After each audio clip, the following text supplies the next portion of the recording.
Am I the a-hole for how I reacted to my ex's pregnancy announcement? Ex-wife and I met when she was 20 and I was 22. She got pregnant a year later, and we got married when our firstborn was 1.5 years old. When our third and last child was 3 years old, she met a married dad in some parent group and told me she had outgrown me. So she kicked me out. She said it was easier, since the kids were too young, for her to stay. She was, and still is, a stay-at-home mom, and for me to leave. I was a mess. I found a place near her so I could be close to the kids. I started working out, reading lots of books. Anyway, I'm in a better place now. She and that married dad broke up. We are co-parenting well. I pay alimony and child support since I'm the one with an income. So for clarity, we got married when my oldest was 1.5-year-old. I proposed to her when she told me she was pregnant. She left me when our third kid was 3. We were married for 8 years, and we haven't been together for the last 7 years. Now here's where I might be the jerk. She told me the other day that she is struggling financially and asked me to increase my monthly payment. Then she said, "I'm pregnant, and I'd really appreciate your help." I told her I had no idea she was seeing someone. She said, "It's sort of new. We've only had a couple of dates." Then she continued asking for increased support. I told her that if she can't afford the baby and the father isn't helping, maybe keeping the baby isn't a great idea. She started yelling and crying. She said she trusted me enough to tell me before she told the baby's father. She said she's not going to murder our children's half-sibling, and that I should be more supportive since this will be our kid's sibling and my stepchild. I apologized, and then she told me to GTFO. Well, I did, but now I feel guilty. I know not legally, but do I morally have to help her temporarily until she figures out what to do? Now for the top comments. I'd understand paying alimony after the divorce, but once she remarries or cohabitates with someone else, you legally wouldn't have to pay alimony anymore, since she's no longer your responsibility. Child support? Yes, but alimony? No. Then also, she's in another relationship and pregnant with a child that isn't yours. You're not responsible for it.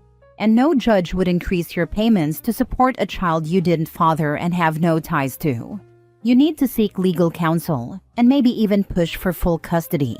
If she's continuing to have children and is struggling to take care of them while they're in her care, that means she's incapable of providing them with basic necessities and a stable life. She never remarried or lived with anyone. She had boyfriends, but that's it. In Canada, infidelity doesn't make any difference in alimony or child support. I will talk to a lawyer about how much longer I have to pay alimony. Okay. You should definitely seek legal counsel because she's trying to milk you for all you're worth. Why won't she get a job? That would be way more important and beneficial for her and the kids' stability. She says working gives her anxiety, so she doesn't want to work. Honestly, I can't make decisions for her or force her. It's her life. No, you should not give her more money than deemed legally required by the courts because she got knocked up by some rando and is struggling. Your obligation is only to your kids. She sounds irresponsible and like a mooch. Not the a-hole, and that is not your step-kid. They would be if y'all got back together. Your money is to be utilized to take care of your children, not to fund her laziness and careless mistakes. I don't even understand how women like this even get dates. Hi, I'm an unemployed single mom who left my marriage to hook up with a married man from the park and then got knocked up by a rando. But it's okay, because it's my ex-husband's stepchild, so he'll step up and give me every cent to his name. And all of his hopes and dreams will die while I play an irresponsible, helpless woman who needs big men to rescue me. Freaking hell. Lying, that's how.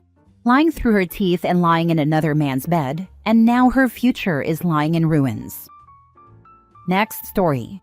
Would I be the a-hole if I keep my ex's life insurance payout instead of giving it to his pregnant girlfriend? My ex and I were together for 7 years, and we got engaged 2 years ago. Around that time, we both took out life insurance policies, listing each other as beneficiaries. It made sense at the time because we were planning a future together. Then 6 months before the wedding, he cheated on me. I was devastated, but I forgave him because I didn't want to throw away 7 years of my life. I thought we could move past it. But 2 months before the wedding, he blindsided me. He left me for the same woman he had cheated with. I was completely heartbroken. I begged him to reconsider, but he told me he had moved on and that I should too.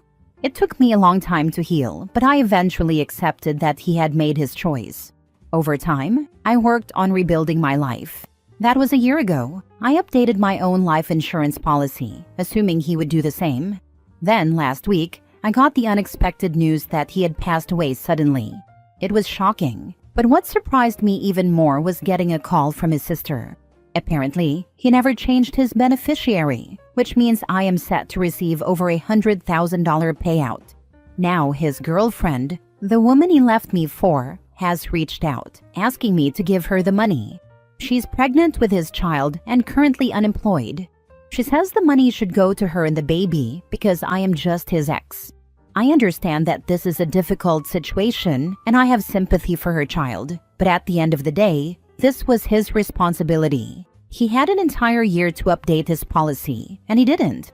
I wasn't expecting this money, but legally, it is mine. I didn't take anything from anyone. It was his choice to leave things as they were.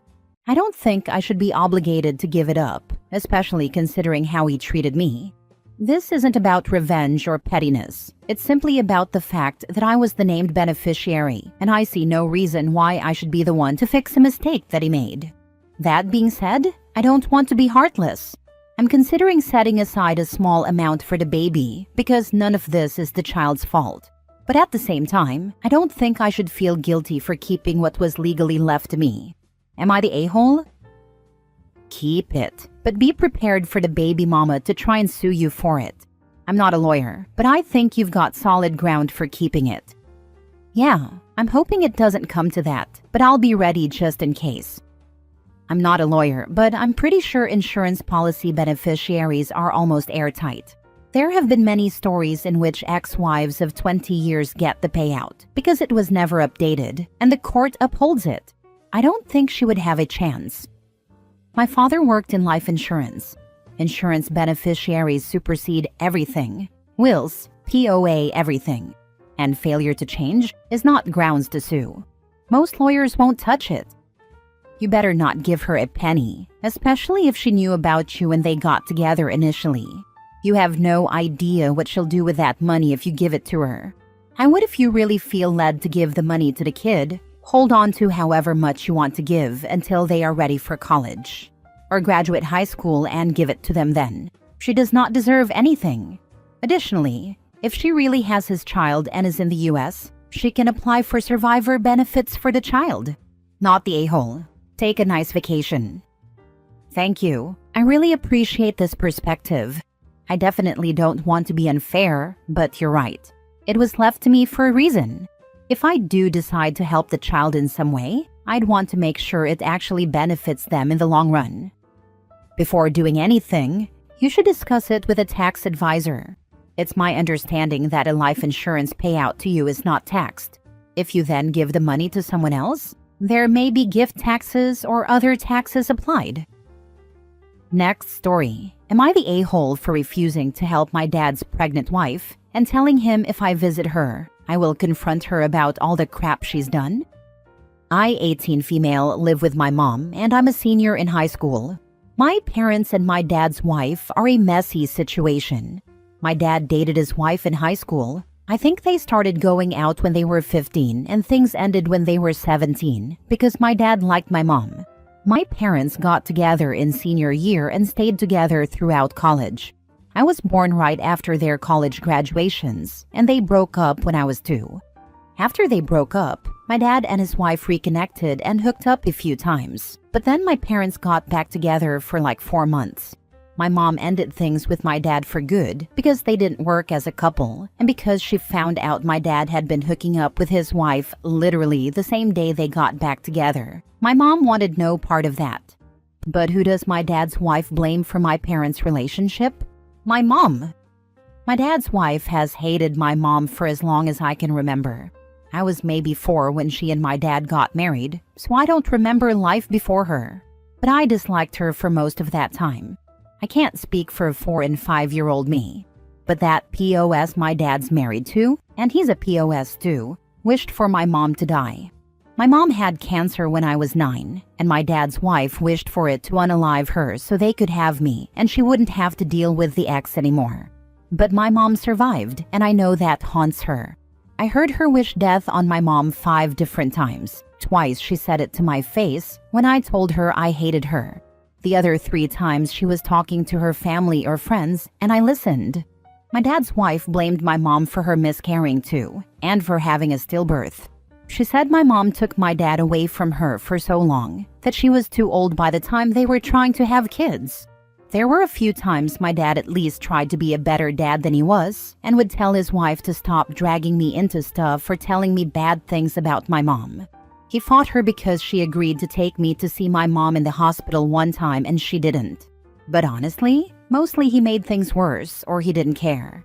He'd ask me to not hold his wife's grudge against her and that it's just insecurity and jealousy on her part.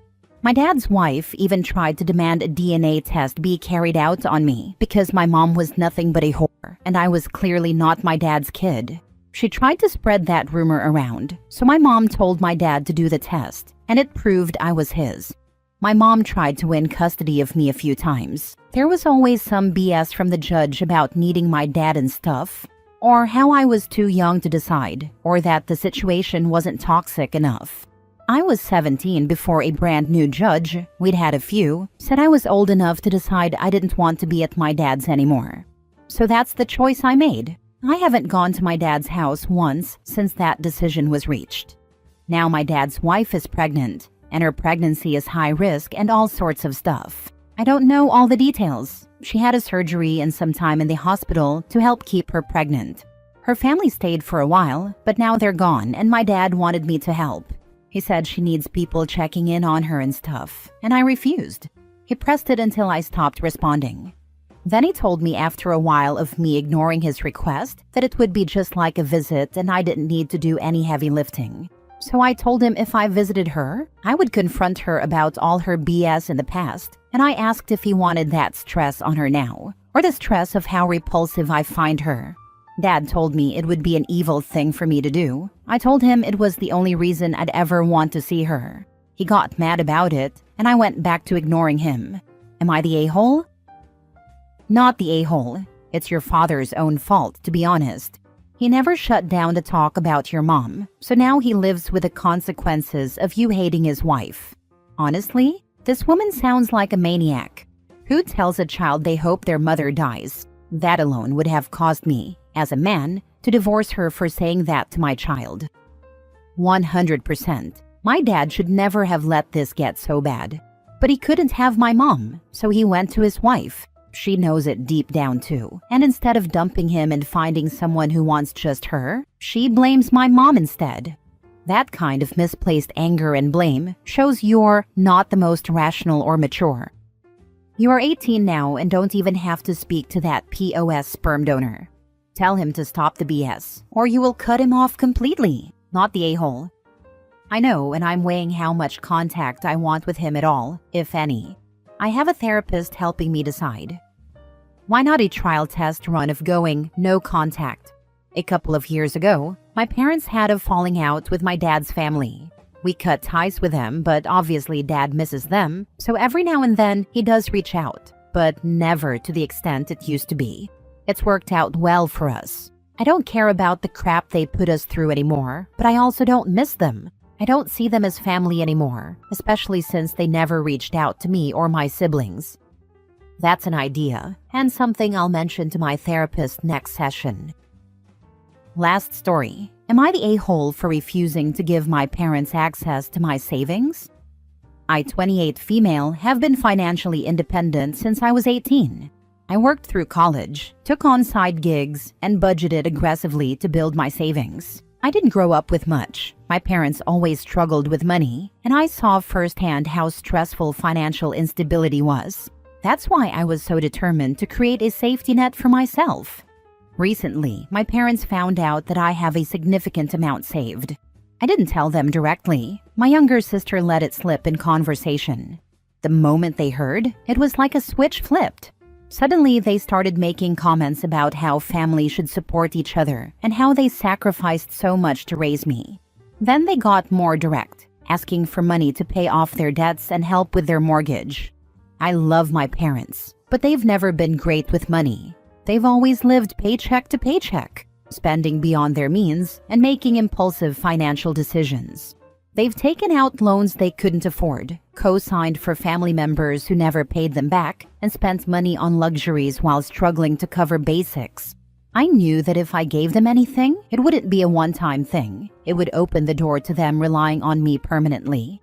I told them no. I explained that I worked hard to build my savings and wasn't in a position to just hand over large amounts of money. They weren't happy. My mom started crying, saying she never thought her daughter would turn her back on family. My dad got angry, saying if I had enough to save, I had enough to share. They even suggested that if I didn't want to donate the money, I could at least give them a loan, though they had no actual plan to pay it back. When I still refused, things got worse. They started calling me selfish and ungrateful, reminding me of everything they did for me growing up. My sister has taken their side, saying I have more than enough and should help the people who raised me. Even extended family has chimed in, acting like I'm hoarding wealth while my parents struggle. But no one seems to acknowledge that I got here by being responsible while they made bad choices. Now I feel stuck. I don't want to ruin my relationship with my family, but I also don't want to be treated like a walking bank account. Am I really the bad guy for wanting to keep what I worked so hard for? Or did I just finally see the truth, that to my family, my value is only measured by what I can provide? Am I the a-hole for choosing financial security over being treated like a personal ATM? Not the a-hole, at all. Your parents and sister are terrible. Go low contact with them, as you're now only seen as an ATM and it will not get better. Not the a-hole. Hopefully lesson learned to not ever share your financial information with anyone. Also, the guilt-tripping of them providing for you as a child and early teenager is weak. That's what parents are supposed to do. You didn't ask to be born. Tell them they stressed you out so much that you blew all your savings at the casino so nobody can have it. Lol. Just a suggestion. For real, I absolutely abhor hearing about parents who throw in their children's faces the costs of raising them. That is the job of a parent. The things your parents did for you is what should be done. There are no accolades and access to cash because you brought someone into the world. No, you don't owe your savings to your parents. They are adults and need to figure it out without using their child as an ATM. You will never see the money again and you'd be putting your financial future in jeopardy. No is an answer, not the a-hole. I would bury myself in the backyard before I ever asked my son for money. I only ever ask him, "Are you okay? Do you have what you need to stay out of debt?" He's doing great, and I shouldn't worry. But I am a mother. It's what we do. What we don't do is ask our kids for money. At least most good parents don't.